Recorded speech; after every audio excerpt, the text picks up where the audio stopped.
Bismillahirrahmanirrahim. Assalamualaikum warahmatullahi wabarakatuh. Alhamdulillah, alhamdulillahirabbil alamin wa bihi nasta'in ala umuri dunya waddin. Assalatu wassalamu ala asyrafil anbiya'i wal mursalin wa ala alihi wa ashabihi ajma'in. Amma ba'd. Yang sama-sama kita hormati para pengasuh pondok pesantren yang selalu kita tunggu-tunggu nasihat-nasihat dan selalu kita ta'dhibi. Yang sama-sama kita hormati Bapak Rektor Unihams Jember, para wakil rektor, wabil khusus Bapak Wakil Rektor 2 yang hadir pada kesempatan hari ini, para dosen, dan yang saya banggakan seluruh mahasiswa dan mahasiswi Universitas Kyai Haji Ahmad Muzakisah Unihams Jember yang luar biasa. Pertama, mari kita panjatkan puja dan syukur kepada Allah Subhanahu wa taala. Salawat dan salam marilah kita aturkan kepada junjungan kita Nabi Agung Muhammad Sallallahu Alaihi Wasallam. Saya mohon izin mobile gitu, biar enak. Teman-teman sekalian, ini mahasiswa semester berapa? Ini mahasiswa semua atau enggak? Mahasiswa semua kan? Semester berapa? Hah? Ada yang semester 1? Tunjuk jari. Semester 1. Oh, S3. Semester 1 yang sarjana saja, yang S3 yang saya anggap di sini. S2, semester 3 ada? Semester 3. Semester 5? Semester 5, semester 7? Semester 7, semester 9? Ada? Semester 11? Ada enggak? Saya ngomong sampai semester 13 nanti. Karena saya lulus S1 itu 14 semester. Ya, tapi jangan ditiru, asli jangan ditiru. Saya S1 itu 14 semester. Karena lebih banyak beraktivitas di lembaga kemahasiswaan, jadi kemudian melalaikan kuliah gitu ya. Kadang seperti itu. Nah, ini jangan ditiru soal ini. Saya kadang juga merasa menyesal gitu ya, kenapa saya S1-nya harus 14 semester. Meskipun kalau kemudian direnungkan, jangan-jangan kalau saya lulus cepat 8 semester atau 9 semester, saya mungkin tidak berada pada posisi hari ini. Nah, gitu kan. Itu soal perjalanan hidup saja. Ya, kenapa dulu beraktivitas banyak sekali saya di lembaga kemahasiswaan. Saya jelek-jelek begini ya, presiden mahasiswa dulu. Pernah jadi presiden lah, kira-kira begitu ya. Saya di Yayan Wali Songo Semarang, jadi dulu banyak beraktivitas di intra kampus maupun ekstra kampus. Kalau ekstra kampus saya sampai ke PBPMI. Meskipun di PBPMI itu ya karena saya posisinya sudah di Jakarta saja, sehingga mewakili PMI Jawa Tengah pada saat itu. Jadi lebih banyak beraktivitas di kemahasiswaan. Juga memang saya sejak zaman sanawiyah, aliyah juga suka aktif berorganisasi. Sampai hari ini pun saya juga masih berorganisasi di banyak organisasi. Terutama yang saat ini ya saya di PP Ansor. Saya sebagai salah satu ketua sejak zaman Gus Yakut, kemudian setelah Gus Yakut saya masih di pimpinan pusat gerakan pemuda Ansor. Jadi banyak berkecimpung di organisasi.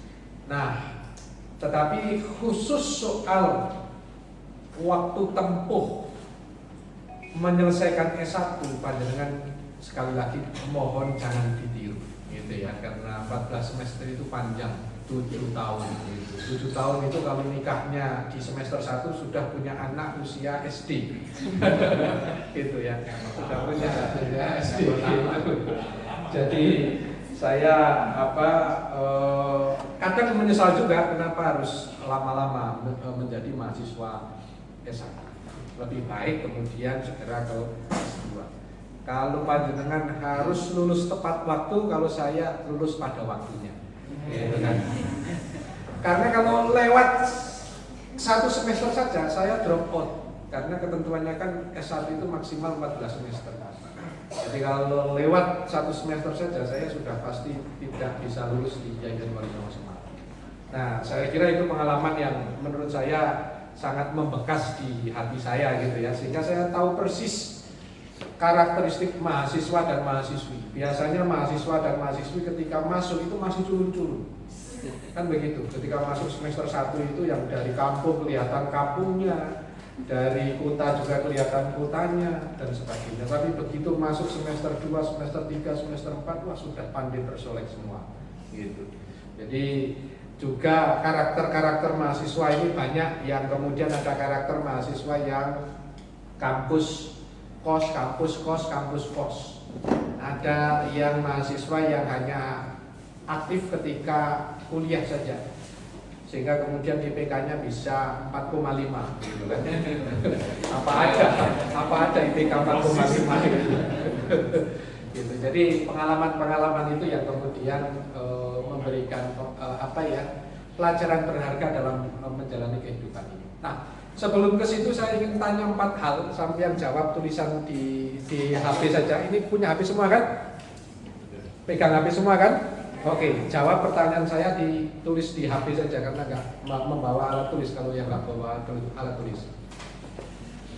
Pertanyaan saya nanti dijawab dengan pilihan dari 4 jawaban. Sering sekali, sering, kadang-kadang, tidak pernah. Ya, pilihan 4 itu nanti ditulis. Saya akan bertanya 4 hal. Pertanyaan pertama, seberapa sering Anda melamun? Udah, tulis saja, tulis. Seberapa sering Anda melamun? Sering sekali, sering, kadang-kadang, tidak pernah. Pilih salah satu. Ya, pilih salah satu. Oke, sudah? Sudah ya? Pertanyaan kedua, seberapa sering Anda gelisah? Tulis, sering sekali, sering, kadang-kadang, tidak pernah. Pertanyaan ketiga, seberapa sering Anda susah makan? Punya persoalan dengan sang kekasih gitu kan, kemudian makan pun nggak koru gitu ya. Sering sekali, sering, kadang-kadang, tidak pernah. Pertanyaan terakhir, seberapa sering Anda susah tidur? Gitu ya, mikirin tugas dari para dosen yang tidak kunjung selesai gitu ya. Kemudian susah untuk tidur. Seberapa sering? Sering sekali, sering, kadang-kadang, tidak pernah. Oke, sudah? Nah, dari jawaban itu masing-masing jawaban dikonversi ke angka. Sering sekali itu 4, sering itu 3, kadang-kadang 2, tidak pernah 1. Fahim tuh? Fahim tuh? Fahimna ya. Argentum? Argentina. Argentina baru saja melawan Angola. Ini penggemar Lionel Messi masalahnya. Oke ya, sering sekali 4, sering 3, kadang-kadang 2, tidak pernah 1. Oke, sudah semua? Ada 4 angka berarti kan? Ada 4 angka kan? Nah, 4 angka itu dijumlah. 4 angka itu dijumlah. Oke, sudah? Sudah ketemu jumlahnya? Sudah ketemu? Oke, yang jumlahnya 1 sampai dengan 4 tunjuk jari. Nggak ada ya? Nggak ada, oke. Yang jumlahnya 5 sampai dengan 8 tunjuk jari. 1, 2, 3, 4, 5, 6, 7, 8 kurang. Yang jumlahnya 9 sampai 12. Wah, paling banyak nih 1. Kira-kira 20 lah. Kalau nggak percaya hitung sendiri. Yang jumlahnya 13 sampai 16, ada nggak? 1 orang. Yang berarti sering melamun, sering sekali melamun, sering sekali tidak makan, sering sekali susah tidur, nasib merah. Oke, saya ingin menyampaikan kesimpulannya. Kalau jumlahnya 1 sampai dengan 4, maka kondisi mental panjenengan hari ini saat ini dalam kondisi mental normal. Kalau 5 sampai dengan 8, kondisi mentalnya agak stres. Jadi kira-kira tadi ada 4 yang agak stres. 9 sampai 12 itu stres. Itu ada 2 kurang lebih tadi. Kemudian ada 1 orang yang stres berat. Pasarnya mikir apa mas? Mikir skripsi. Jadi bisa dibayangkan, saya itu tadi pagi dari rumah setengah 4 dari rumah ya, setengah 4 karena perjalanan dari Jakarta ke Surabaya itu saya pesawat pertama. Jadi dari rumah setengah 4. Kemudian tadi sudah yudisium di Universitas Al-Falah As-Sunniyah Kencong. Kemudian ke sini bisa dibayangkan betapa lelahnya kan begitu. Lah di sini ketemu orang-orang stres. Ini kan kemudian menjadikan saya juga ikut stres.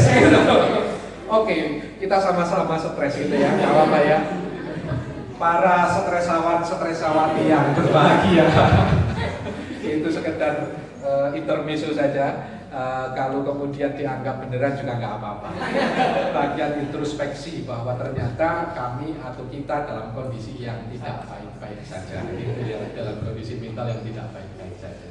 Baik, langsung ke materi mas. Ini waktunya juga lumayan mepet gitu ya, 4:30.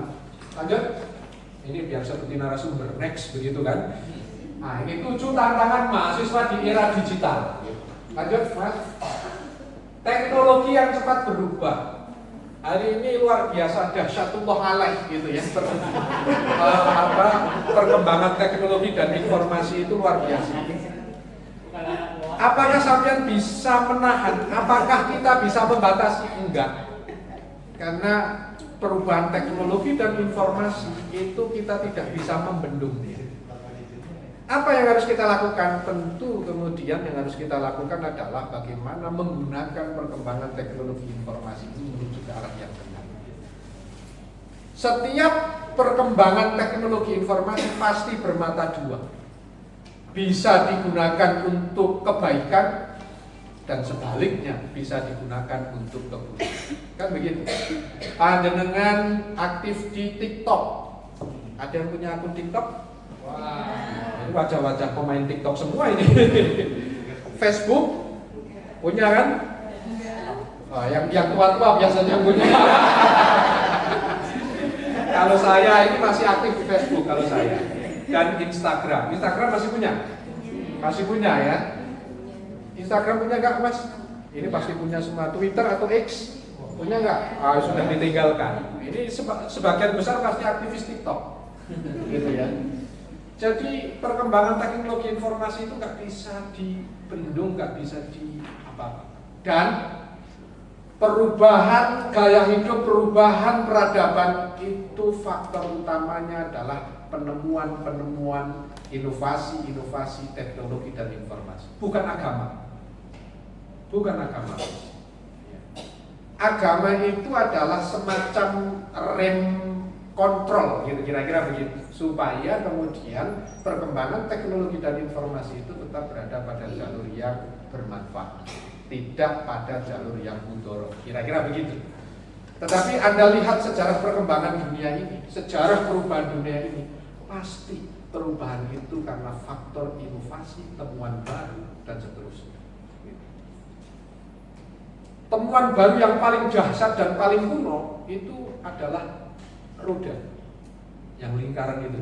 Coba kalau Anda bayangkan, roda itu bentuknya kotak. Sampai nggak bisa turun di mobil ya, beludak gitu kan. Atau hal-hal lain gitu. Itu perkembangannya luar biasa.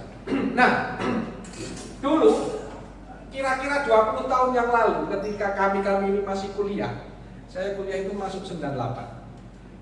Panjenengan mungkin belum lahir, kan begitu. 98 itu komputer itu masih sedikit. Tugas itu masih pakai mesin ketik. Paling juga panjenengan belum pernah lihat mesin ketik. Dulu kita akrab sekali, gitu. Mesin ketik dekdok dan dekdok gitu kan. Kalau salah ketik pakai tik X, kemudian ngetik lagi, gitu. Dulu. Gitu. Kalau toh ada komputer ya itu barang mewah. Kalau kita mengerjakan tugas ya kadang kemudian di warnet-warnet, wartel-wartel, gitu. Yang kemudian ada rental komputer. Nah, perkembangannya dasar luar biasa begitu ditemukan smartphone dan seterusnya dan seterusnya. Dulu zaman saya kuliah, HP itu kayak gitu mas, bisa gimbalan asu, gede-gede gini, gede-gede, kameranya gak ono, mung bisa gawe SMS sama telepon, gitu. Ngirim gambar ya gak bisa. Dulu zaman dulu ketika nada deringnya itu polifonik, wah itu udah luar biasa sekali ya mas. Sampai ngalamin kan? Gitu. Semua paling top gitu ya. Paling top. Saya ini paling kuno. Dulu yang meraja itu adalah Nokia. Wah kalau sudah punya Nokia, kemudian Siemens, itu luar biasa. Sekarang lewat semua, gitu ya. Karena perkembangan teknologi yang luar biasa dahsyat. Nah ini nggak bisa kita bendung mas, Mbak, gitu ya. Nggak bisa kita bendung. Apakah kemudian kebijakan negara stop? Wah terkucilkan. Korea Utara misalnya itu merugikan dalam proses perkembangan kemajuan negara. Nah yang bisa dilakukan adalah bagaimana kemudian perkembangan teknologi informasi ini kita gunakan dengan sebaik-baiknya ke arah yang bermanfaat. Nah ini tentu erat kaitannya dengan panjenengan semua kuliah di Unihams. Lanjut mas. Tekanan akademik yang tinggi, gitu ya. Tim evakuasi mana? Ada korban tugas. Sampean kan sering ditugasi para dosen-dosen yang kadang nggak genah-genah itu kan. Saya nggak mau provokasi loh ya. Pokoknya tugasnya kadang di luar nalar gitu kan, atau di luar nurul gitu. Korban skripsi nunggu dosen pembimbing 3 jam tapi konsultasinya cuma 3 menit gitu. Nunggu susah, kemudian ketika ketemu ya konsultasi cuma sebentar. Lanjut, nah tekanan akademik sangat tinggi. Biaya pendidikan yang meningkat. Nah saya kira kalau soal pendidikan, biaya pendidikan di Unihams ini masih standar, bahkan di bawah standar kira-kira begitu. Coba bayangkan panjenengan di SDIT misalnya itu bisa jadi lebih mahal SDIT. Kan begitu.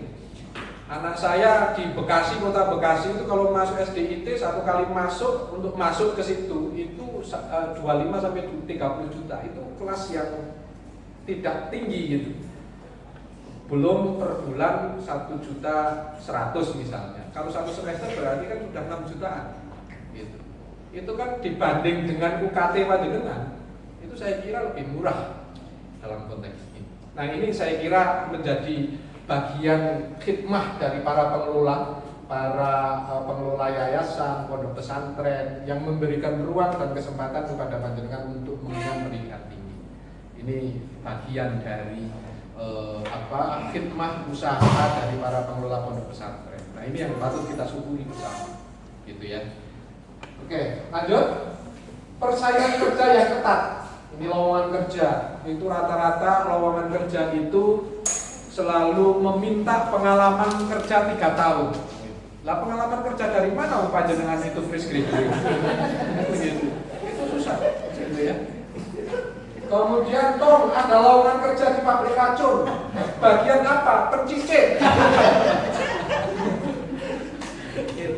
Itu meme yang bertebaran di media sosial seperti itu, misalnya di TikTok dan sebagainya pasti kadang bertemu dengan meme yang seperti ini. Jadi persaingan kerja semakin ketat dan seterusnya. Tentu kemudian dalam konteks ini bagaimana kita harus menyikapi sebagai mahasiswa, terutama mahasiswa yang masih semester awal atau bahkan kemudian juga mahasiswa yang menjelang semester akhir, menjelang sarjana. Lanjut. Perubahan gaya hidup dan belajar. Sekarang semuanya pakai smartphone. Kadang kita ngumpi di sini, sampean WA-an, nggak mungkin WA-an itu kan antara saya dengan ini, nggak mungkin. Panjenengan anak ngomong itu nggak mungkin, pasti ngobrolnya dengan orang yang di jauh sana, mendekatkan yang jauh, menjauhkan yang dekat. Itu adalah gaya hidup, pola komunikasi yang berubah, kan begitu. Hari ini kebutuhan pokok itu tambah, bukan hanya sandang, pangan, papan, tetapi paket data juga masuk, gitu kan. Panjenengan ketinggalan smartphone dengan ketinggalan HP, dengan ketinggalan dompet, pasti lebih milih ketinggalan dompet daripada ketinggalan smartphone, gitu kan? Gitu. Ini sesuai dengan apa yang diriset atau disurvei oleh Alfara Research Consulting. Di 2024, Alfara Research Consulting itu nanya ke responden, lebih suka ketinggalan dompet atau ketinggalan smartphone? Jawaban mayoritas adalah lebih baik ketinggalan dompet daripada ketinggalan smartphone.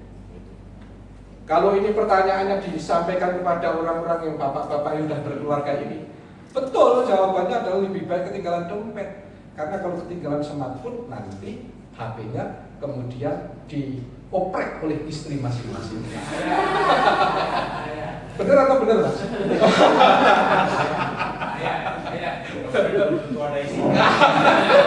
Kalau dompet belum tentu ada isinya, tetapi kalau smartphone pasti ada rahasianya. Jadi memang kebutuhan terhadap paket data, kemudian era digitalisasi yang luar biasa seperti ini, ya, ini sebuah realitas yang tidak bisa dihilangkan. Bagaimana kemudian kita menyikapinya? Ini yang penting untuk kemudian kita sekarang. Lanjut, Mas. Keseimbangan kehidupan pribadi dan akademik. Nah, tentu panjenengan semua nanti dituntut untuk menyeimbangkan diri antara kehidupan pribadi, tanggung jawab pribadi, kemudian juga kepentingan akademik, gitu ya. Lanjut. Ketidakpastian masa depan, gitu ya. Biasanya aktivis-aktivis begini itu dipandang sebelah mata oleh para calon mertua. Masa depan suram, gitu kan. Misalnya mahasiswi ngajak cowoknya yang kebetulan aktivis mahasiswa main ke rumahnya. Mahasiswa semester berapa? Semester 13. Wah. Langsung, wah ini opsi yang kesekian untuk menjadi menantu. Wah, gitu. Tapi yakinlah kalau kemudian panjenengan kekeh, kemudian panjenengan konsisten dengan gerakan membangun jejaring dan sebagainya, maka pada suatu saat nanti di dalam kesuksesan panjenengan ada calon mertua yang menyesal. Itu caranya, gitu kan? Ini bukan menceritakan pengalaman pribadi.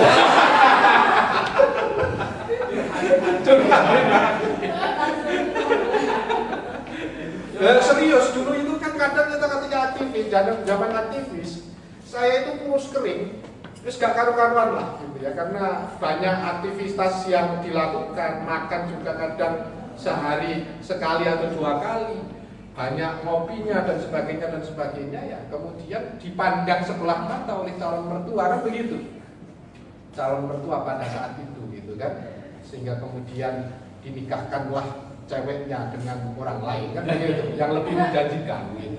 Tapi ternyata kemudian kita tekadkan masa depan selanjutnya, nah di balik kesuksesan kita pasti ada orang yang menyesal. Kira-kira begitu. Tekadkan saja, jangan khawatir Mas kalau sampai ditinggalkan oleh calon istri panjenengan yang nggak jadi gitu ya. Terus pokoknya tekadkan yang kuat. Gitu. Lanjut. Nah, teman-teman sekalian, dari berbagai tantangan itu kita akan menilai sejatinya tujuan pendidikan itu apa sih? Kalau kita merujuk pada konsep pendidikan menurut Undang-Undang Sistem Pendidikan Nasional kita, ini adalah pendidikan ini adalah usaha sadar dan terencana untuk mewujudkan suasana belajar dan proses pembelajaran agar peserta didik secara aktif mengembangkan potensi dirinya untuk memiliki kekuatan spiritual keagamaan, pengendalian diri, kepribadian, kecerdasan, akhlak mulia. Sampai di sini dulu. Semuanya membincang tentang pondasi akhlak karakter teman-teman sekalian. Baru kemudian keterampilan yang diperlukan dirinya masyarakat, bangsa, dan negara. Intinya sebenarnya dalam Undang-Undang Sisdiknas, seterampil-terampilnya orang, kalau kemudian akhlaknya akhlak mazmumah, gitu ya, maka keterampilan itu akan digunakan pada hal-hal yang mundorot. Secanggih-canggihnya orang dalam keterampilan, tapi kemudian orang itu tidak memiliki kepribadian yang baik, maka keterampilan itu pasti digunakan pada hal-hal yang tidak baik, atau minimal hanya untuk dirinya, bukan untuk masyarakat, bukan untuk negara. Orang-orang individualis. Nah, dalam konteks ini sejatinya teman-teman sekalian rahimakumullah, ini kayak khotbah Jumat aja. Kalau kita melihat pada hakikat pendidikan di sini, ini sepertinya klop dengan apa yang dibangun di dalam perguruan tinggi keagamaan Islam. Termasuk di dalamnya adalah Unihams Jember, di mana panjenengan semua menuntut ilmu, di mana panjenengan semua berproses di sini. Gitu. Jadi panjenengan semua masuk di sini itu sudah benar tersesat di jalan yang benar. Gitu. Jadi tidak ada penyesalan lah, kira-kira begitu. Oke, lanjut Mas. Nah, tujuan pendidikan sudah, silakan bacalah nanti. Lanjut lagi. Nah, Tridharma. Pada hakikatnya kampus ini mengemban dharma tiga dharma. Ya. Satu adalah menyelenggarakan pendidikan atau pembelajaran, kedua menyelenggarakan penelitian, ketiga menyelenggarakan pengabdian kepada masyarakat. Tiga-tiganya harus ada. Jadi panjenengan itu akan dibentuk sebagai insan-insan yang memiliki kepribadian, insan-insan yang memiliki kuat dalam spiritual keagamaan, insan-insan yang memiliki akhlak yang mulia. Gitu ya. Dan kemudian diproses sedemikian rupa dengan berbagai ilmu pengetahuan berbasis riset, berbasis penelitian, yang semuanya akan digunakan dalam konteks pengabdian kepada masyarakat. Gitu, kira-kira begitu. Jadi kampus itu dibangun sedemikian rupa yang kemudian goalnya itu adalah khairun nas anfa'uhum linnas. Sejatinya ada di sini. Panjenengan semuanya, gitu ya. Jadi tentu dalam konteks ini bagaimana kemudian kita mengaplikasikan dalam kehidupan sehari-hari. Maka lanjut Mas. Nah, ini mahasiswa ini kan punya kemampuan insan dewasa yang memiliki kesadaran sendiri dalam mengembangkan potensi diri di perguruan tinggi untuk menjadi intelektual, ilmuwan, praktisi, dan atau profesional. Panjenengan sudah bukan siswa lagi. Panjenengan adalah mahasiswa, punya independensi untuk memilih. Memilih lulus cepat 9 semester, 8 semester, memilih untuk lulus lambat pada waktunya 13-14 semester, ya itu adalah independensi panjenengan semua. Jadi punya hak atau punya kewenangan lah untuk mengatur diri sendiri.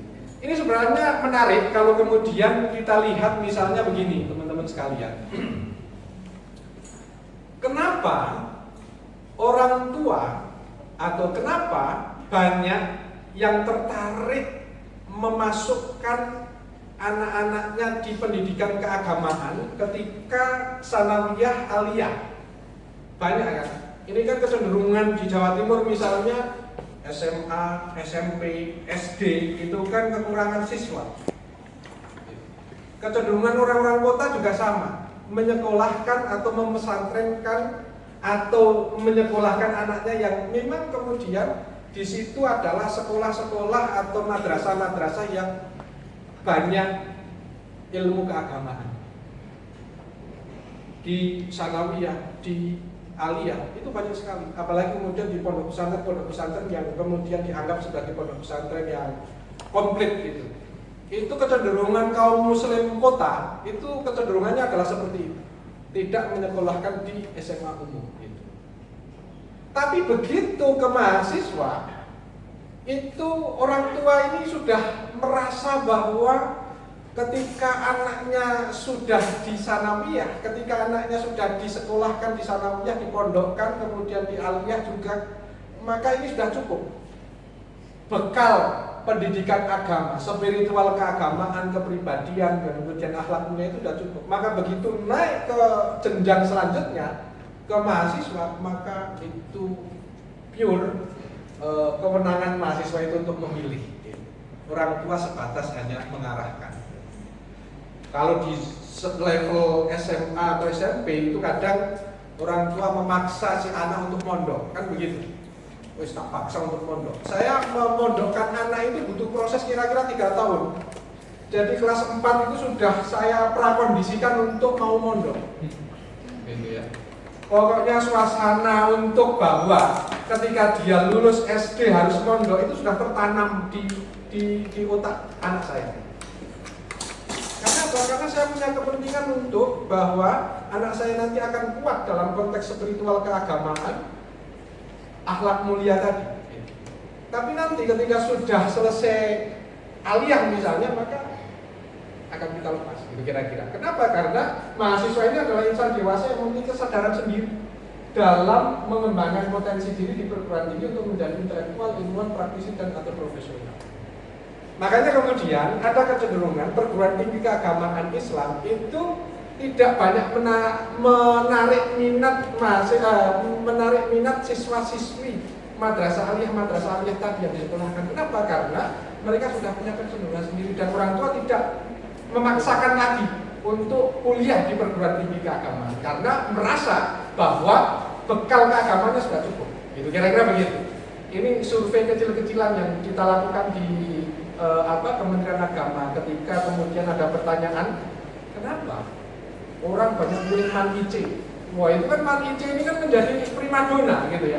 Tetapi setelah lulus Man IC, kok kenapa nggak ke UI? Gitu. Kenapa nggak ke UI? Tapi pilihannya ke UGM, ke UNPAD dan sebagainya. Karena ada faktor-faktor ini. Ada faktor-faktor yang melatar belakangi bahwa orang tua sudah merasa cukup ketika berbicara dalam konteks bekal ilmu keagamaan. Oke, lanjut Mas. Lanjut saja. Nah, mahasiswa ini memiliki tanggung jawab personal maupun tanggung jawab sosial. Nah, dalam konteks ini teman-teman sekalian, saya paling tidak pengalaman saya selama 14 semester pada masa itu melihat bahwa karakteristik mahasiswa itu ada beberapa. Satu, mahasiswa yang tidak aktif di lembaga kemahasiswaan, tetapi juga tidak konsen kepada akademik atau perkuliahan. Tipe satu ya. Tidak aktif di lembaga kemahasiswaan, tapi juga tidak konsen di akademik atau perkuliahan. Wis pokoknya intinya ngopi aja gitu lah, mahasiswa yang semacam ini gitu ya.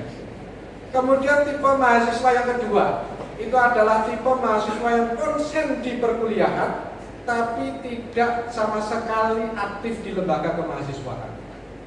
Biasanya mahasiswa tipikal begini ini adalah dari kampus pulang ke kos, ke kampus lagi untuk kuliah, balik lagi ke kos. Bisa jadi IPK-nya tinggi, 4,0 misalnya begitu. Tetapi yang bersangkutan tidak memiliki kemampuan dalam konteks berinteraksi, pengalaman berinteraksi dengan kawan sebaya, dengan stakeholder yang ada di kampus, dengan berbagai orang dan seterusnya. Kemudian tipe yang ketiga itu adalah tipe mahasiswa yang super aktif, tapi kemudian melalaikan perkuliahan. Ini kira-kira tipe saya, tipe yang ketiga ini gitu ya. Dulu saya kuliah itu paling males sebenarnya kuliah itu. Intinya ya mengorganisir massa aja gitu kan. Kira-kira ada mahasiswa baru masuk, misalnya kita ajak diskusi dan seterusnya. Meskipun bersamaan dengan jadwal kuliah saya tidak masuk ke ruang kelas, tapi lebih baik diskusi di pojok-pojok kampus dengan para mahasiswa-mahasiswa baru. Gitu. Ya kadang karena gimana ya, kadang ketemu dosen itu juga dosennya ya gitu-gitu aja gitu loh. Wah ini sok pemaki ini. Saya sejak mahasiswa semester 1 tulisan saya itu sudah dimuat di koran Suara Merdeka. Kalau koran Suara Merdeka itu di Jawa Tengah itu semacam Jawa Pos di Jawa Timur lah, kira-kira begitu. Itu di opini umum, bukan opini mahasiswa. yang kemudian kadang saya pamerkan kepada dosen-dosen yang tidak pernah nulis di media massa. Ini tulisanku dimuat di Suara Merdeka, tulisan Bapak di mana gitu, kira-kira begitu. Jadi kadang kemudian ketika ketemu dengan dosen yang model tipikal yang kayak gitu-gitu aja itu males gitu ya. Lebih baik saya diskusi dengan teman-teman untuk membangun pola pikir, critical thinking dan sebagainya dan sebagainya. Nah, itu yang kemudian menjadikan saya 14 semester. Dan kemudian timbul kekesalan gitu ya. Kenapa? Karena ternyata penting gitu loh. Ijazah itu ternyata penting. Kalau saya tidak lulus 14 semester mungkin karena kemudian tidak punya ijazah, mana mungkin saya berdiri di hadapan panjenengan. Saya itu diselamatkan oleh para senior-senior saya ketika kemudian saya harus lulus. Sehingga kemudian punya pegangan ijazah S1. Ijazah S1 yang kemudian bisa lanjut ke S2. Saya S2-nya kemudian saya lanjut di Universitas Indonesia, saya ngambil ilmu hukum, konsentrasi hukum tata negara. Sekarang sedang proses S3 di Universitas Brawijaya, ngambil hukum tata negara juga. Karena memang saya konsen sejak awal di hukum ketatanegaraan, politik kenegaraan. Jadi tulisan-tulisan saya di Republika, di Kompas dan sebagainya pasti terkait dengan politik dan ketatanegaraan.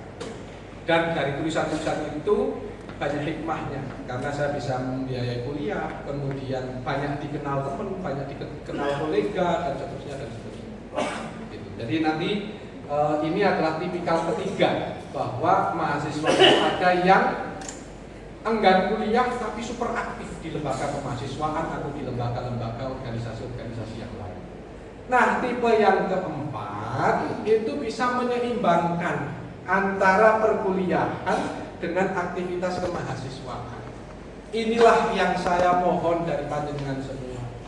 Seimbangkan antara perkuliahan dengan aktivitas di lembaga kemahasiswaan. Kuliah itu penting, iya, karena itu adalah lembaga yang kemudian nanti akan menghasilkan status formal panjenengan semua berupa ijazah. Itu penting gitu ya. Tetapi beraktivitas di lembaga kemahasiswaan itu juga penting dalam rangka untuk membentuk karakter panjenengan semua.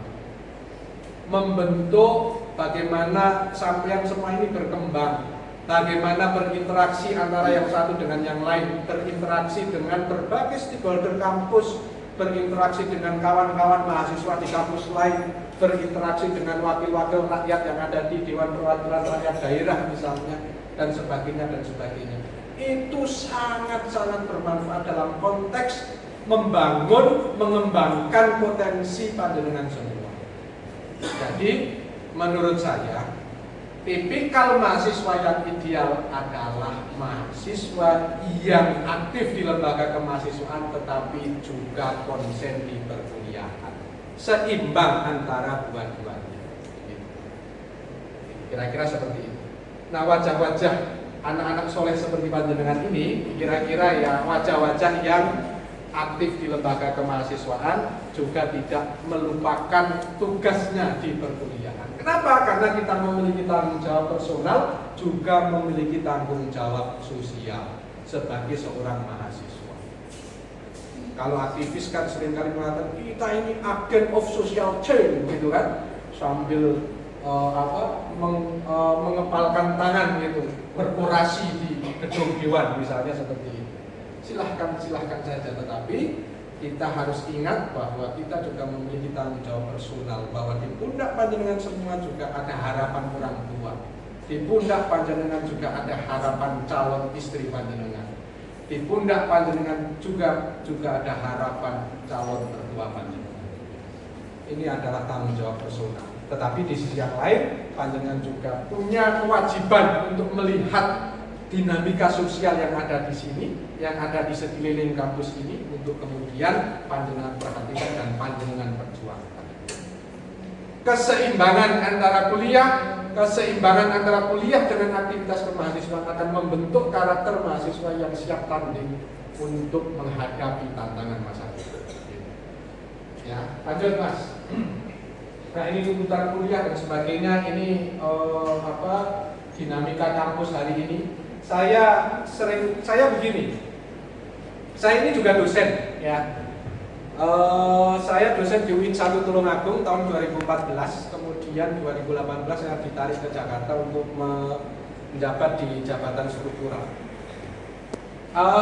Saya melihat dan kemudian juga ada keluhan dari teman-teman saya selama mahasiswa dulu yang menjadi aktivis saat itu dan kemudian sekarang menjadi wakil rakyat, entah itu di DPR di provinsi, DPR di kabupaten atau kota maupun di DPRD. Keluhannya sama, bahwa aktivis mahasiswa hari ini ketika turun ke jalan itu biasanya tidak diimbangi dengan argumentasi yang kuat dalam konteks mengusung isu yang dituntut. Gitu. Kalau dulu teman-teman sekalian, zaman saya mahasiswa, itu ketika mau demo, itu diskusinya bisa 3 hari, 1 minggu untuk membahas isu yang kemudian akan kita tuntut atau kita usung untuk disampaikan sebagai aspirasi kita di hadapan para wakil rakyat. Kita tinjau dari berbagai aspeknya, dari berbagai perspektifnya, dari berbagai hal, dari aspek hukumnya, dari aspek filosofinya, dari aspek sosiologisnya, itu kita diskusikan secara matang. Baru kemudian ketika sudah kuat betul, baru kemudian kita demo teknis aksi di lapangan, siapa melakukan apa. Nah, kecenderungan ini sepertinya sudah pudar.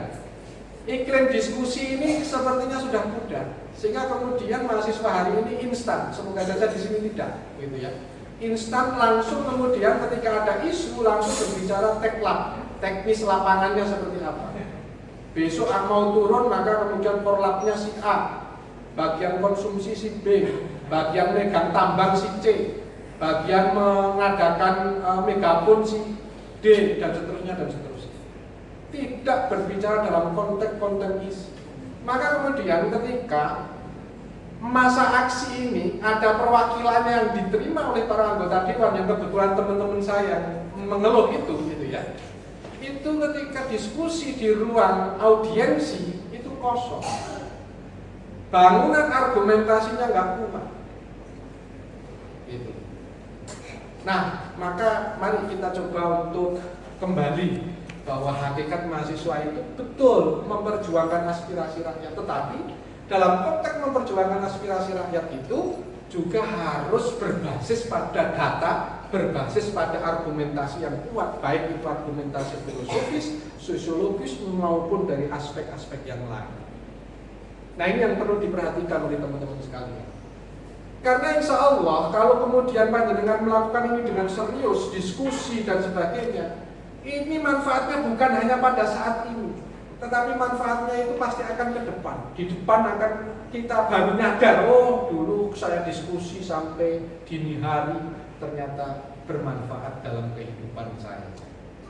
Yakinlah gitu ya, yakinlah. Hari ini untuk ngajak diskusi para mahasiswa, ampun gitu. Itu keluhan dari para teman-teman dosen gitu ya. Meskipun saya ketika itu ngeluh kepada dosen saya. Saya ini dosen di UIN 1 Tulungagung suatu saat ke Yayan Wali Songo.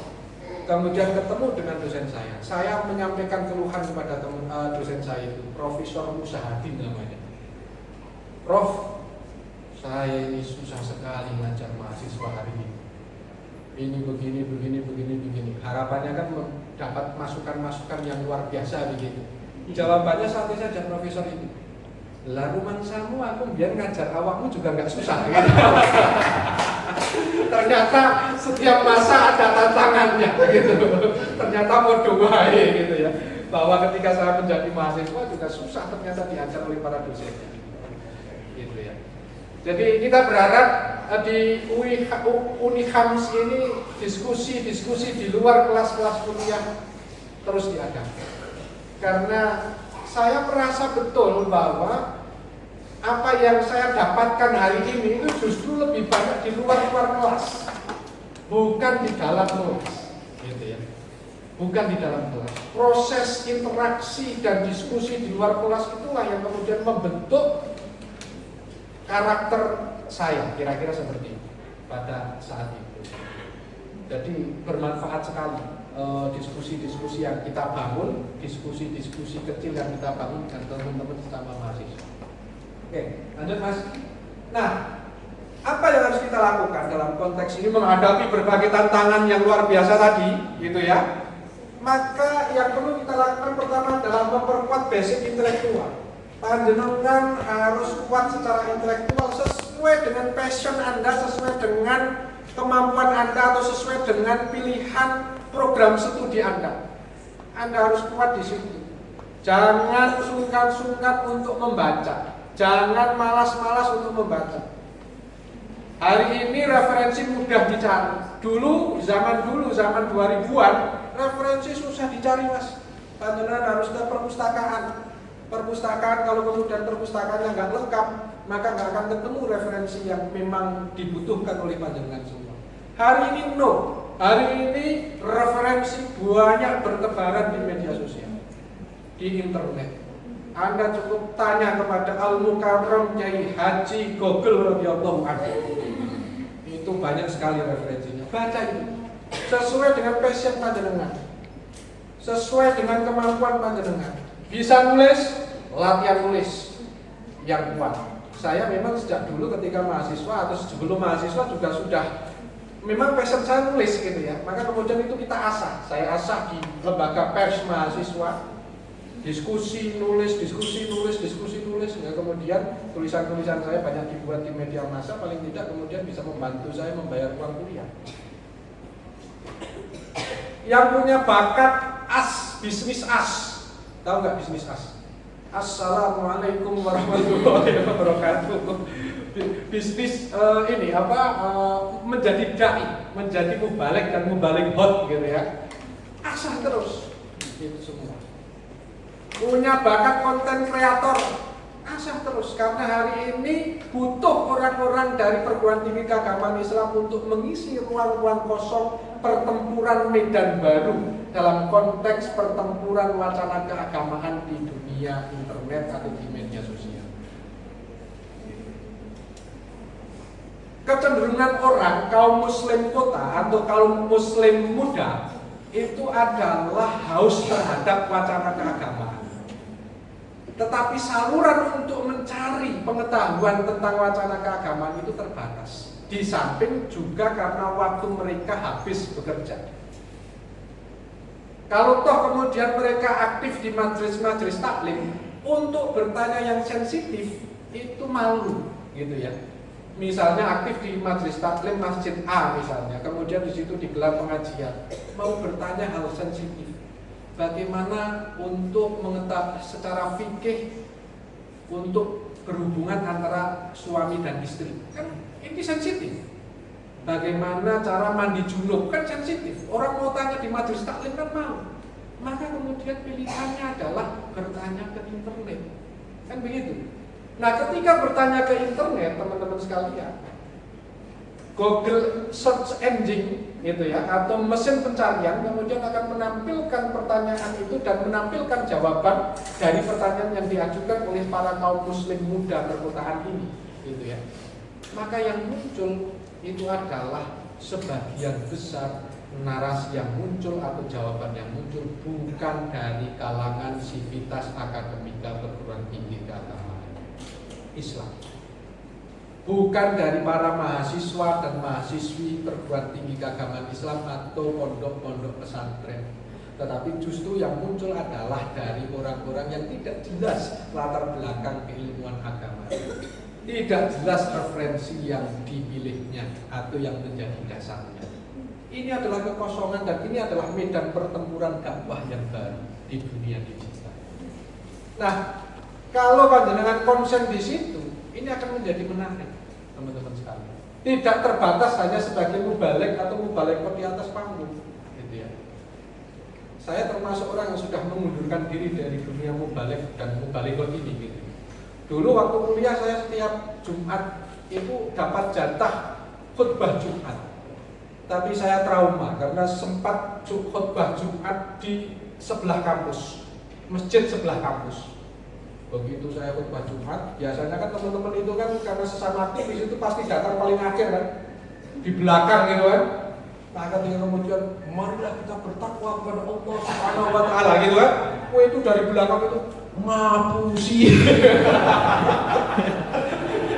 Sehingga saya melihat bahwa wah ini teman-teman itu kan tahu kelakuan kita gitu kan sehari-hari. Maka kemudian kemudian wah ini kabro maktan indallahi an taqulu ma la taf'alun.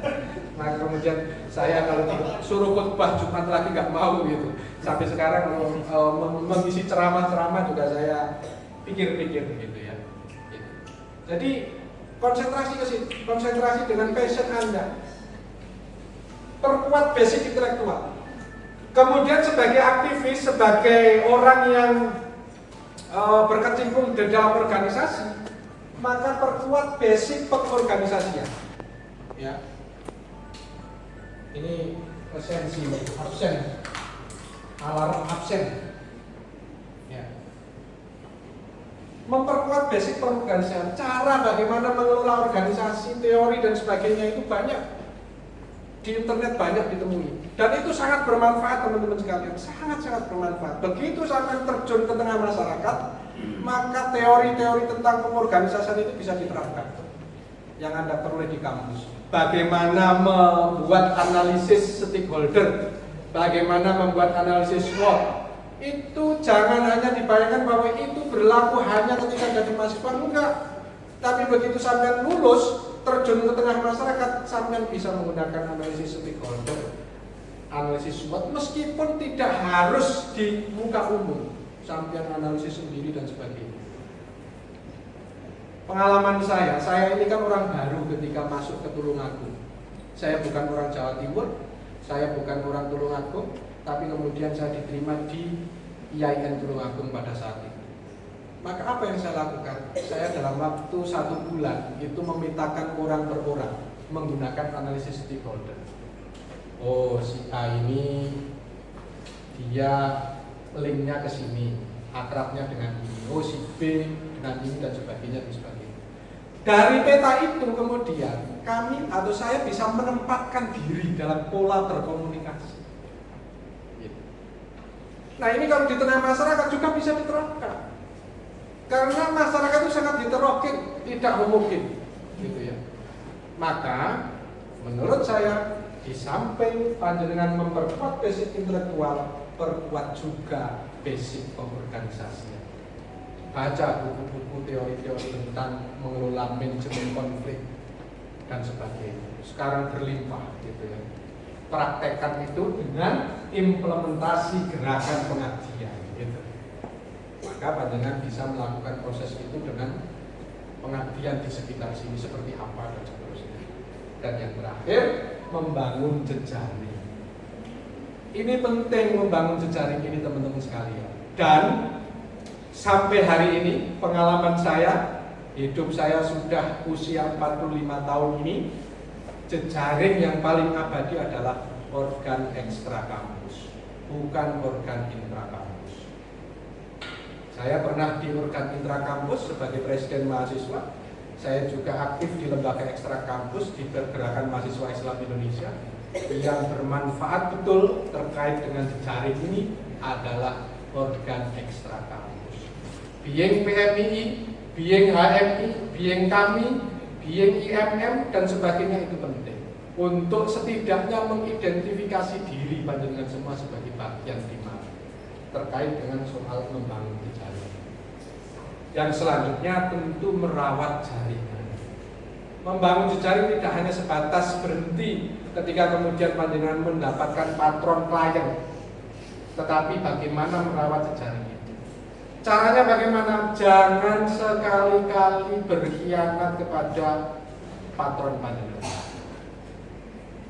Sekali kepercayaan itu Anda khianati, maka ada potensi ini panjenengan, perilaku panjenengan akan menyebar kepada teman-teman yang lain atau stakeholder yang lain, sehingga kemudian tercap sebagai seorang yang berpotensi berkhianat. Nah, itu harus hati-hati betul. Jadi jejaring ini penting, jangan sampai menyakiti orang gitu ya. Jangan sampai mengkhianati dan menyakiti orang. Meskipun sudah tidak bekerja bareng dengan orang, maka kemudian jangan sampai menyakiti orang tersebut dengan, pasti semua orang itu pasti ada kelemahannya, pasti. Dengan mengumbar kelemahan, kejelekan patron panjenengan, mantan patron panjenengan, jangan. Tetap jaga hubungan itu, gitu ya. Ini adalah teknik untuk membangun jejaring dan perawatan. Nah, ini pasti akan bermanfaat bagi panjenengan semua ke depan. Apalagi kalau panjenengan nanti bergerak di dunia aktivitas yang itu aktivitas publik gitu ya, wakil anggota dewan, kepala daerah dan sebagainya. Pasti butuh yang namanya jejaring. Itu. Lanjut Mas. Nah, ini teman-teman sekalian, saya ingin menyampaikan survei dari Bappenas tahun 2022 bahwa kebekerjaan atau keterserapan di dunia kerja antara alumni perguruan tinggi keagamaan dengan alumni perguruan tinggi umum itu justru lebih banyak alumni perguruan tinggi keagamaan. Poinnya itu ada di 95,1%. Ini alumni perguruan tinggi agama terserap di dunia kerja. Alumni perguruan tinggi umum 94,5%, lebih tinggi alumni dari perguruan tinggi keagamaan. Tapi catatannya adalah alumni perguruan tinggi agama terserapnya itu adalah di dunia kerja yang gajinya kecil. Dan gajinya kecil, di samping gajinya kecil kadang tidak linear dengan prodi yang dipilih. Ini menunjukkan bahwa satu, di perguruan tinggi keagamaan pembentukan karakter siap tanding itu terwujud. Begitu lulus, panjenengan apapun dilakukan untuk bertahan dalam tantangan kehidupan ini. Kan begitu. Alumni PAI siap dodolan cendol, misalnya begitu. Itu kan yang namanya bekerja juga. Tapi siap gitu. Mentalitasnya itu sudah terbangun sedemikian rupa. Gitu. Lintas sektor gitu ya. Tidak harus linear gitu. Alumni PGM ini jadi anggota dewan, alumni ekonomi syariah menjadi mubalik. Nah, ini kan luar biasa. Mobilitas horizontalnya itu terwujud. Kenapa? Karena pembentukan karakter di sini sebagai mahasiswa-mahasiswa yang siap tanding untuk menghadapi masa depan. Meskipun kemudian menyisakan pekerjaan rumah bagi perguruan tinggi, bagaimana kemudian untuk matchkan antara prodi yang ada di sini dengan dunia kerja yang akan dihadapi oleh panjenengan semua. Jadi ini PR bagi kita semua. Tetapi setidaknya dari survei ini membuktikan bahwa perguruan tinggi keagamaan memang pada hakikatnya adalah membangun mahasiswa, membentuk mahasiswa memiliki kepribadian, memiliki karakter, memiliki kekuatan spiritual keagamaan dan berakhlakul karimah, siap tanding menghadapi kondisi apapun tantangan masa depan. Kira-kira begitu, gitu ya. Jadi sudah benar panjenengan masuk di Unihams dan semoga panjenengan semua termasuk orang-orang yang beruntung, termasuk orang-orang yang sukses pada masa yang akan datang. Lanjut Mas, ini yang ditunggu-tunggu. Demikian teman-teman sekalian, barangkali ada yang bertanya langsung saja. Monggo silakan. Namanya siapa, semester berapa? Ini mic-nya.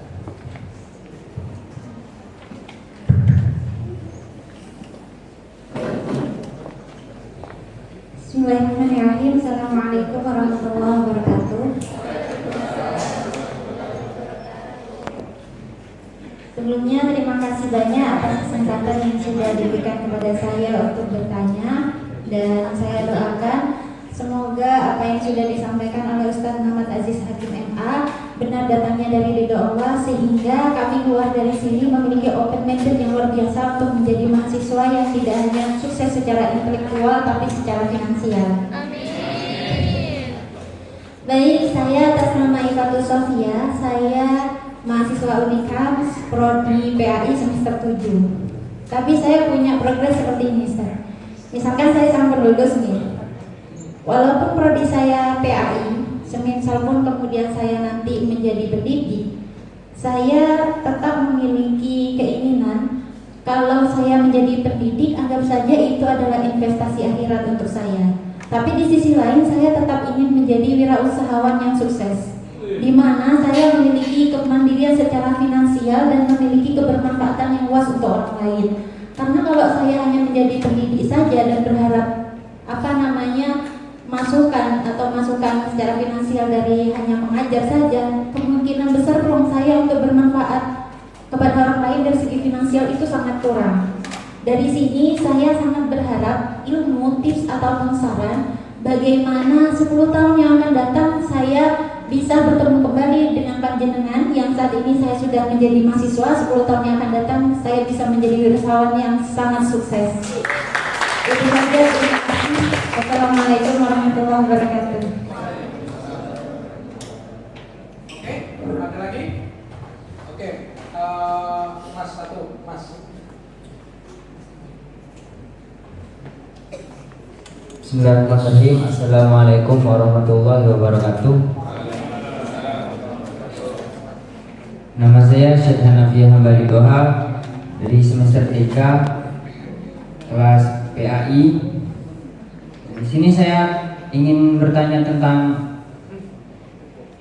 kemajuan teknologi ini, Pak. Kemajuan teknologi kan, adanya kemajuan teknologi itu untuk memahamkan atau memudahkan para generasi muda kan, Pak ya. Nah, tapi nyatanya setiap manusia itu pasti memiliki sifat yang gampang terlena gitu, mudah terlena. Di situ tadi Bapak banyak menerangkan tentang manfaat-manfaat daripada kemajuan teknologi seperti mencari referensi daripada Google seperti itu.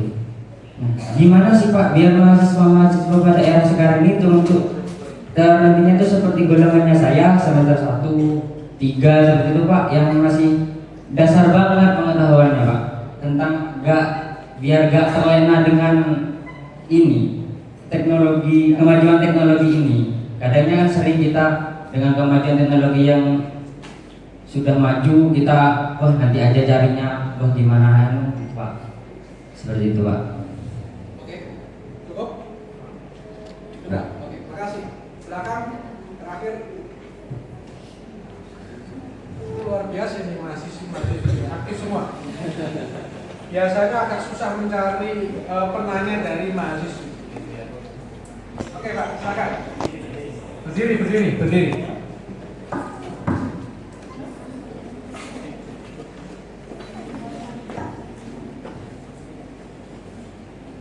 Perkenalkan, nama saya Afur Syafa'ah, masih semester 1 prodi PBA. Terus pertanyaannya, ketika menyelesaikan sesuatu yang belum pernah terjadi, apa pendekatan sistematis yang harus digunakan, atau dalam tekanan tinggi bagaimana Anda memutuskan tetap rasional? Baik. Cukup. Oke, cukup ya. Oke. Pertanyaan pertama dari Mbak siapa tadi? Iva, semester 7. Semoga 10 tahun lagi ketemu dengan saya sudah tua begitu. Mestilah sudah 55 tahun gitu kan, dan semoga masih hidup, amin. Panjang umur gitu ya. Nanti ke Unikam lagi atau ke Jember lagi, atau mungkin Mbak Iva nanti ke Jakarta sudah menjadi business woman yang luar biasa. Bagaimana caranya saat ini?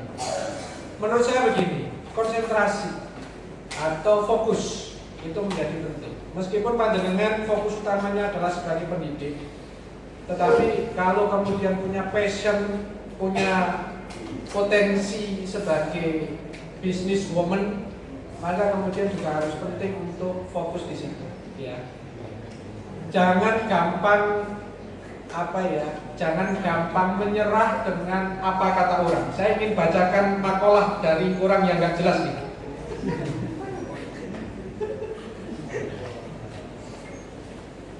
Oke, saya akan bacakan.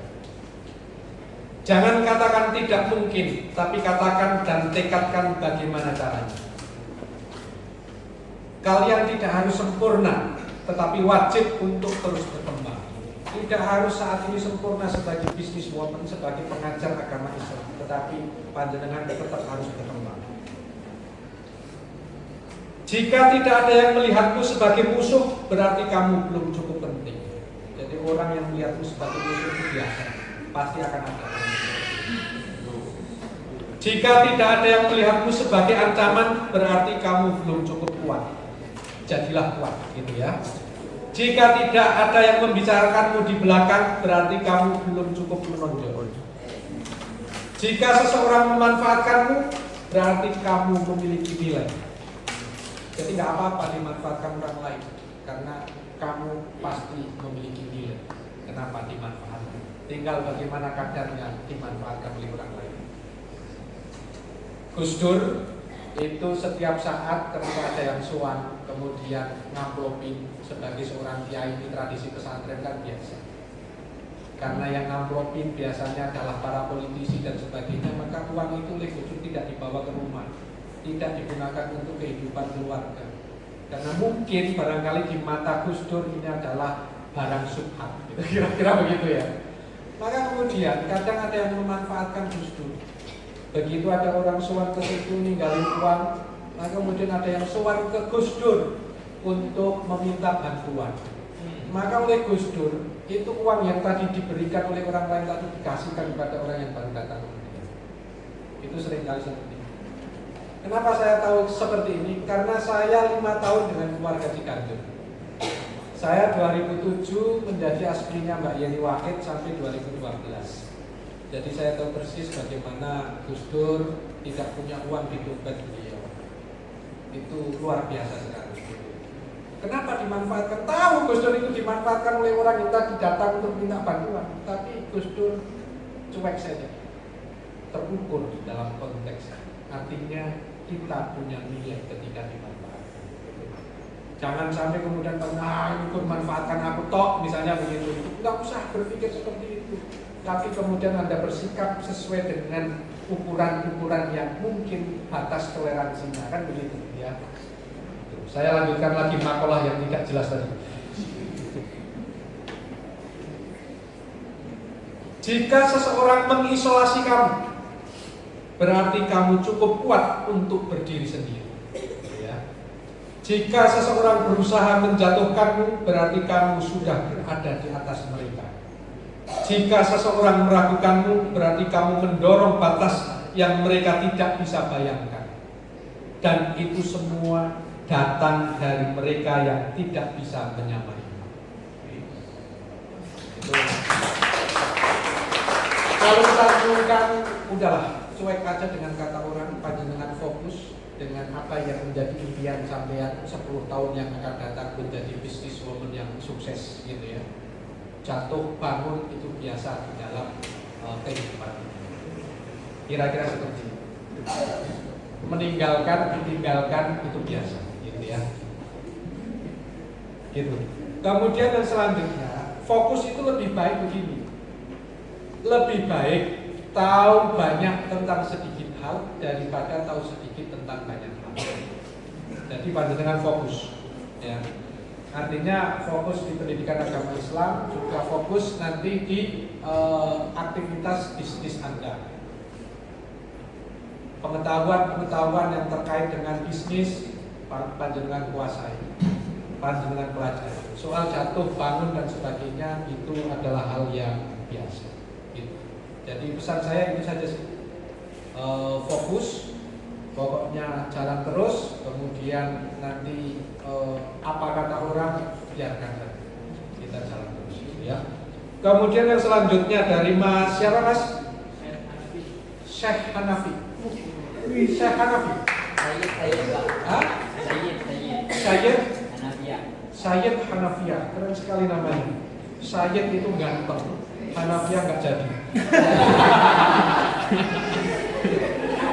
Iya. Kemajuan teknologi. Memang sejatinya kemajuan teknologi itu untuk memudahkan, iya, untuk memudahkan. Tetapi pada sisi yang lain pasti ada dampak negatifnya. Bisa digunakan untuk hal-hal yang tidak baik. Kan begitu. Smartphone itu untuk memudahkan teman-teman sekalian, tapi kemudian muncul judi online. Muncul berbagai macam hal yang itu tidak baik. Maka sebenarnya apa yang harus kita lakukan? Ya pengendalian diri tadi. Apa yang harus kita lakukan? Ya hakikat pendidikan tadi, bahwa pembangunan karakter kita, peningkatan karakter kita dalam konteks pengendalian diri, spiritual keagamaan itu menjadi hal yang penting. Maka tadi saya bilang bahwa perubahan di dunia ini pasti dipicu oleh penemuan baru, perkembangan teknologi. Pasti mengalami perubahan. agama dalam posisi mengendalikan supaya pengetahuan teknologi, temuan-temuan baru itu tetap bisa digunakan dalam posisi yang manfaat, tidak malah. Itu adalah yang bisa dilakukan. Kenapa? Karena untuk misalnya hari ini ya teman-teman sekalian, untuk memberantas judi online itu susahnya minta ampun, kan begitu. Susahnya minta ampun. Hanya kekuatan dari karakter masing-masing person inilah yang kemudian bisa membatasi praktek judi online. Nah disinilah institusi, lembaga, perguruan tinggi keagamaan, pondok pesantren memainkan perannya. Jadi panjenengan termasuk insan di perguruan tinggi keagamaan Islam juga memiliki tanggung jawab untuk berperan sebagai pengeras kemajuan teknologi ini dalam rangka untuk berada pada posisi yang bermanfaat. Menghalangi nggak mungkin, gitu kan? Jadi larut atau memanfaatkannya, tentu kita pilih yang memanfaatkan kepada hal-hal yang baik. Nah, kemudian yang ketiga, menyelesaikan sesuatu yang belum terjadi atau tekanan-tekanan. Jadi gini teman-teman sekalian, kalau saya ya, ini pengalaman pribadi saja, tidak kemudian teori-teori dan sebagainya. Kalau saya seringkali banyak tekanan, terutama ketika hal-hal krusial ya, hal-hal krusial. Misalnya saya ambil contoh, misalnya minggu lalu kami mengumumkan peserta Serdos SK Dirjen keluar. Wah, setelah itu telepon ini bolak-balik ke saya, protes nggak terangkut, kemudian segala macam lah, kira-kira begitu. Ini kan bentuk tekanan. Bagaimana menghadapinya? Yang saya lakukan adalah jangan reaksioner terhadap segala sesuatu yang menekan Anda. Misalnya panjenengan sedang berjalan atau kemudian menghadapi persoalan berat gitu ya. Jangan reaksioner. Pelajari dulu. Jangan ketika ada orang mengkritik langsung dibalas plus. Sederhana begini. Ketika sampean bergaul dengan orang, ada orang yang mengkritik panjenengan misalnya, jangan langsung kemudian Anda reaksioner, membantah dan seterusnya. Tetapi apa sih yang disampaikan? Nah, itu direnungkan dulu. Bagaimana cara menghadapinya? Reaksi kita kepada persoalan itu, maka kemudian itu akan reaksi yang keluar adalah reaksi yang tertentu.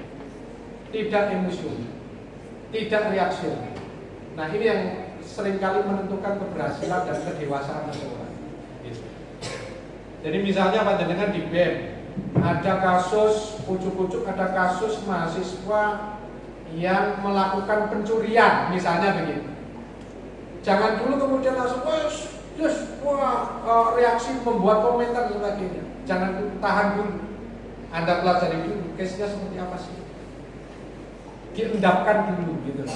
Diendapkan dulu. Jangan langsung reaksinya, tetapi diendapkan dulu, dipetakan dulu. Oh ternyata kondisinya seperti ini, latar belakangnya seperti ini.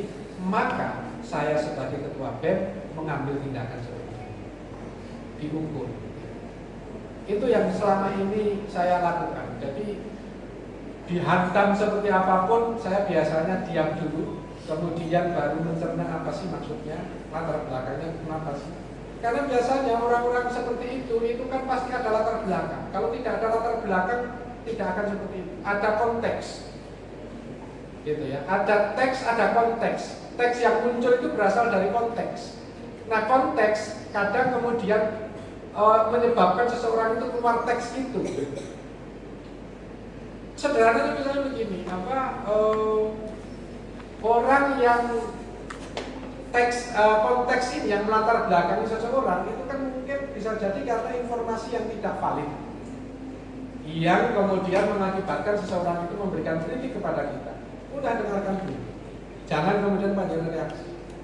Nah setelah selesai baru kemudian Anda renungkan apa sih sebenarnya yang terjadi. Oh ternyata yang bersangkutan ini baru dapat informasi dari si C, informasi yang tidak benar sebenarnya datanya dan sebagainya. Maka ketika sampai sudah tahu duduk persoalannya antara teks dengan konteks ini, sampaikan standing panjenengan terhadap hal seperti apa, terukur.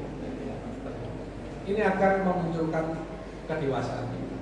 Nah ini semuanya adalah by proses dan makanya kemudian saya mendorong panjenengan semua untuk tipikal mahasiswa yang keempat tadi, aktif di lembaga kemahasiswaan, juga tidak melalaikan perkuliahan. Kenapa? Karena ketika aktif di lembaga kemahasiswaan, jam terbang Anda bergaul, jam terbang Anda menghadapi persoalan ini akan terasah, akan semakin mengasah kedewasaan panjenengan. Nah, dari situlah karakter panjenengan akan terbentuk menjadi leader, menjadi orang yang solutif, bukan orang yang selalu memberikan masalah. Kira-kira demikian teman-teman sekalian. Ini sudah maghrib. Kalau misalnya tidak puas, undang lagi. Terima kasih dan mohon maaf apabila ada hal-hal yang kurang berkenan. Terima kasih sekali lagi. Gus Muafiq minum teh tarik, selanjutnya merokok cerutu. Wallahul muwaffiq ila aqwamit thoriq. Wassalamualaikum warahmatullahi wabarakatuh. Waalaikumsalam warahmatullahi wabarakatuh. Kami sampaikan beribu-ribu terima kasih. Untuk acara selanjutnya yaitu acara terakhir, penutupan dengan pembacaan doa. Dalam hal ini akan dipimpin langsung oleh Karom Kiai Haji Dr. Umar Hasibuah MP. Waktu kami silakan. Assalamualaikum warahmatullahi wabarakatuh. Marilah kita berdoa bersama, semoga apa tadi yang disampaikan menjadi ilmu yang bermanfaat dan barokah. Amin ya rabbal alamin. Amin. Bismillahirrahmanirrahim. Alhamdulillahirabbil alamin. Hamdan yuafi kafi mazidah ya rabbana lakal hamdu kama yanbaghi li ta'ala. Allahumma shalli ala sayyidina Muhammadin salatan tunjina biha min al-ahwali wal afat wa taqdi lana biha jami'al hajat wa tutahhiruna biha jami'as sayyi'at wa tarfa'una biha ila a'la darajat wa tuballighuna bi aqsal ghayah min jami'il khairat fil hayati wa ba'dal mamat ya Ghani ya Hamid ya Muqti ya Mu'in ya Rahim ya Wadud aghlina bi halalika an haramika wa bi ta'atika an ma'siyatika wa bi fadlika amman siwaka. Rabbana atina fid dunya hasanah wa fil akhirati hasanah wa qina adzabannar. Rabbana hab lana min azwajina wa dhurriyyatina qurrata a'yun waj'alna lil muttaqina imama. Subhana rabbika rabbil izzati amma yasifun wa salamun alal mursalin walhamdulillahi rabbil alamin. Al-Fatihah. Bismillahirrahmanirrahim. Alhamdulillahi rabbil alamin. Ar-Rahmanir Rahim. Maliki yaumiddin. Iyyaka na'budu wa iyyaka nasta'in. Alladziina an'amta 'alaihim ghairil maghdubi 'alaihim waladdallin. Amin. Wassalamualaikum warahmatullahi wabarakatuh.